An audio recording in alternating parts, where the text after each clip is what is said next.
হাত দিয়ে গোল ম্যারাডোনাও দিছে, নেইমারও দিছে, মেসিও কোনো অংশে কম যায় নাই। তাই ফিফা তর্ক না শুনে বলের ভেতরেই সেন্সর বসিয়ে দিয়েছে।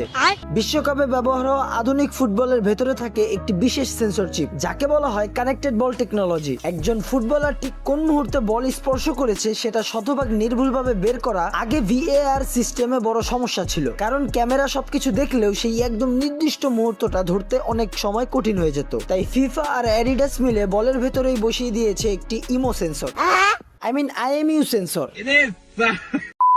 এই ছোট্ট সেন্সর প্রতি সেকেন্ডে 500 বার বলের নড়াচড়ার তথ্য সংগ্রহ করে, মানে একজন খেলোয়াড়ের বলে পা লাগানোর ঠিক সেই মুহূর্তটাও এটা শনাক্ত করতে পারবে। এরপর সেই তথ্য সরাসরি ভিএআর রুমে পাঠানো হয়, সেখানে স্টেডিয়ামের ক্যামেরার ডাটার সাথে মিলিয়ে অফসাইড, হ্যান্ডবল বা অন্যান্য গুরুত্বপূর্ণ সিদ্ধান্ত আরো দ্রুত এবং নির্ভুলভাবে নেওয়া হয়। তাই এবার আর্জেন্টিনা ফ্যান বা ব্রাজিল ফ্যান যতই তর্ক করুক, ফুটবলটা মনে মনে বলবে, ভাই তোরা ঝগড়া বাদ দে, আসল ঘটনা তো আমি নিজেই জানি। তুমি কোন দল সাপোর্ট করো কমেন্টে জানাও। আই ছোবো না।